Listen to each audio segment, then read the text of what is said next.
Good morning. Welcome to the SBC Daily Word for Tuesday, March 23rd. We're going to be in Psalm 131 today. Again, we're looking at these songs of ascent. Just a few brief reminders.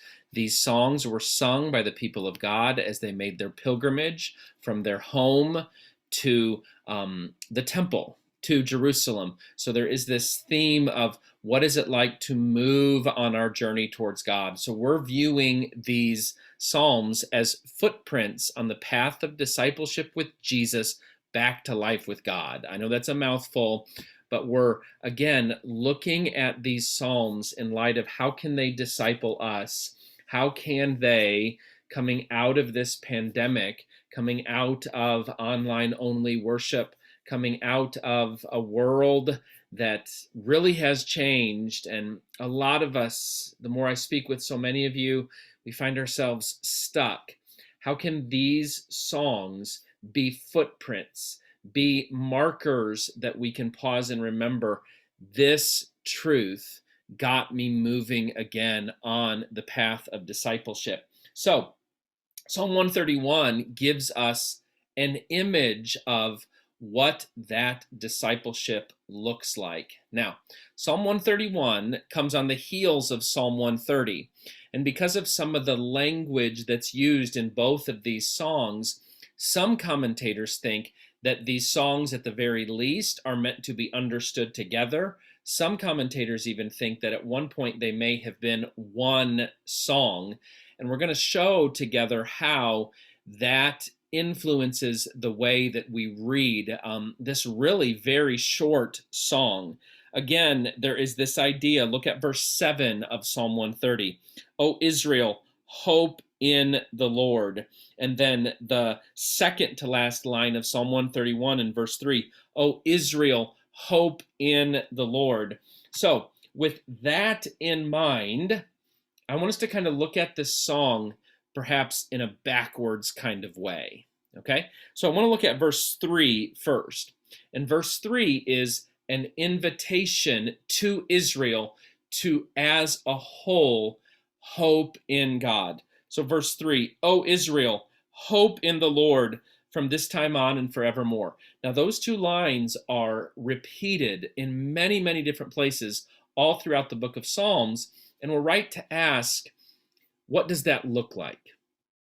Because in some sense, it's so repeated that we wonder what it means. Well, I think Psalm 131 gives us a summary of what it means for a people and what it means for an individual to hope in God. So he invites the reader to hope in God, and then in verses 1 and 2, he describes what he has learned. So Psalm 131 verses 1 and 2 could be described as, here's what I have learned. And then verse 3 invites the singer to experience the same thing the psalm writer has learned. So verses 1 and 2 then describe what it means to hope in God, what it means to wait for the Lord. Verse 1, Psalm 131, O Lord, my heart is not lifted up. My eyes are not raised too high. I do not occupy myself with things too great and too marvelous for me. But here's a contrast. So the contrast is, this is a wrong way to approach life. Having a heart that's lifted up, having eyes that are raised up, occupying myself with things that are too great and too marvelous for me, concerning myself with what God has said he will take care of. So what's the image now? Verse 2, but I have calmed and quieted my soul. Like a weaned child with its mother, my soul is like the weaned child that is with me. The image here, and weaned perhaps is an unfortunate translation because we think weaned, that happens and then we never have the experience of the mother then nursing the child anymore. Perhaps a better image would be a child who has just been fed. So think about how this works. Moms, you can kind of describe this for us, and then dads, you can kind of remember this, that babies, when they're waiting to be nursed, are fussy, they're fidgety, they're moving around looking for, where can I get the food? Where can I get the food? Where can I get the food?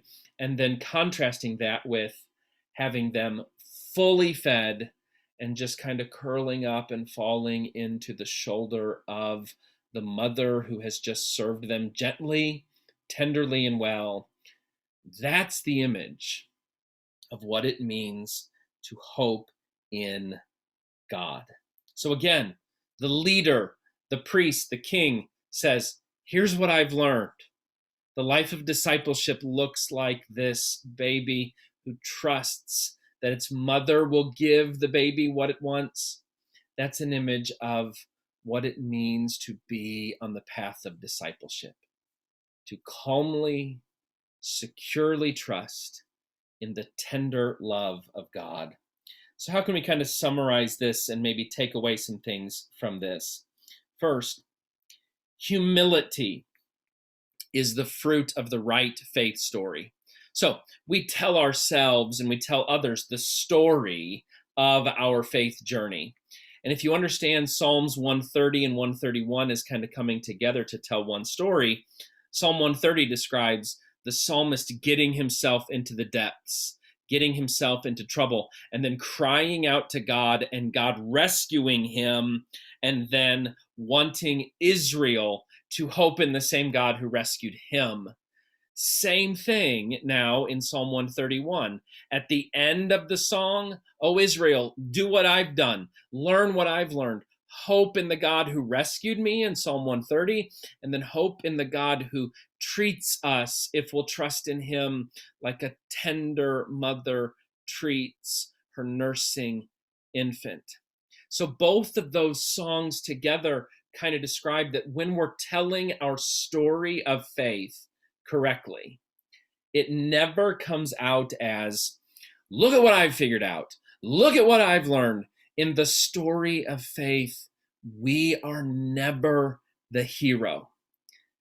You can kind of learn where somebody's story of faith comes from by asking them how they read the story of David and Goliath.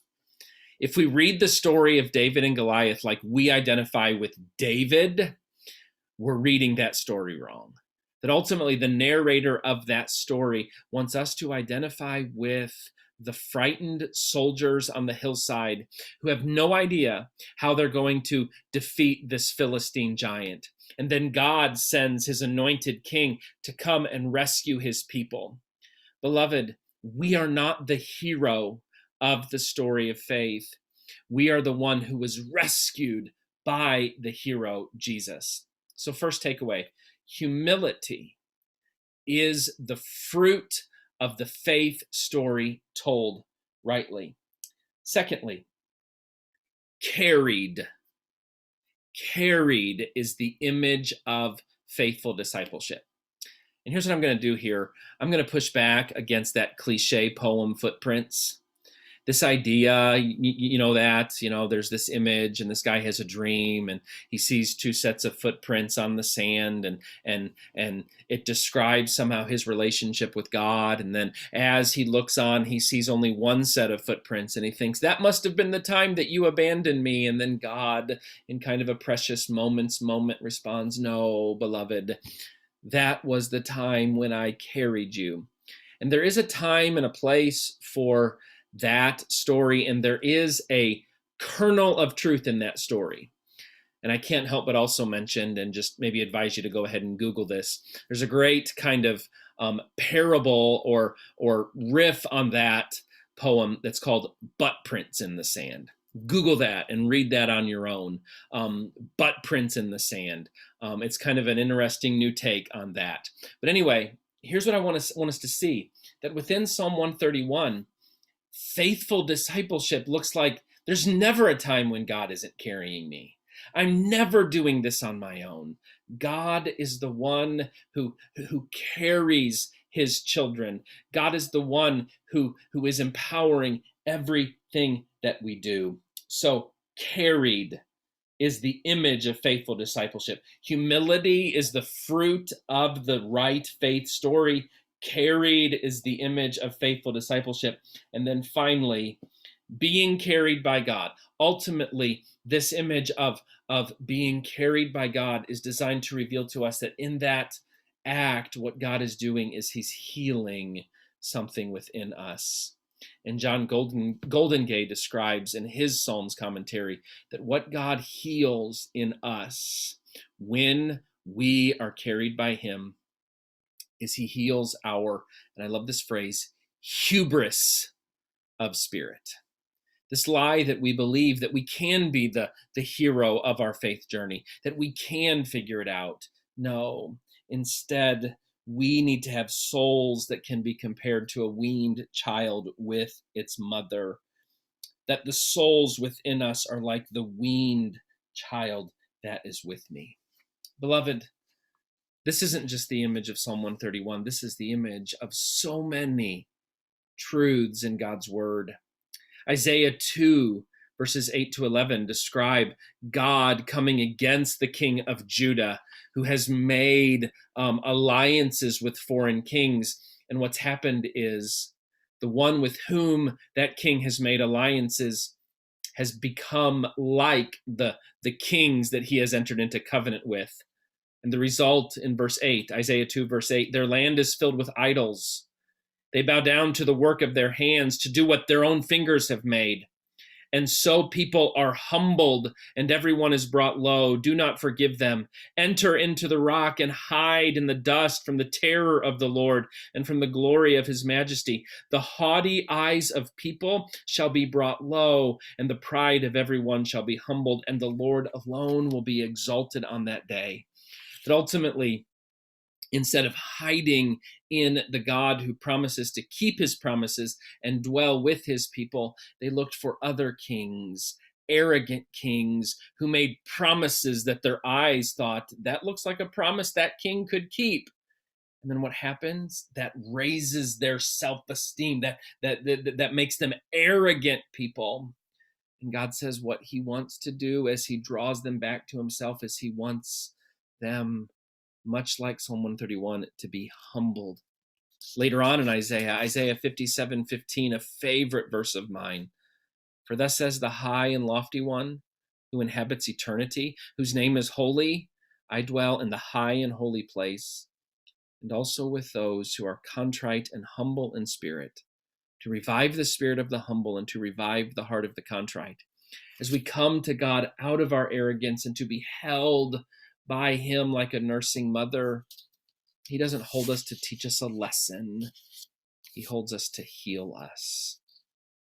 This famous passage from Proverbs says the same thing. Proverbs 6:16. There are 6 things the Lord hates, 7 that are an abomination to him.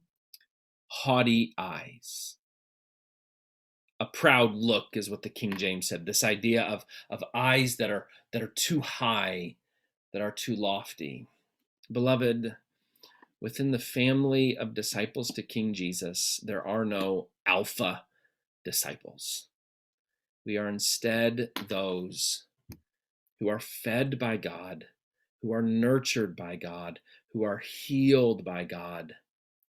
And then the faithful response to that is to do what an infant does after it is tenderly cared for by its mother, to rest satisfied in the bosom of our great and tender God. Thanks for joining me at the beginning of this week.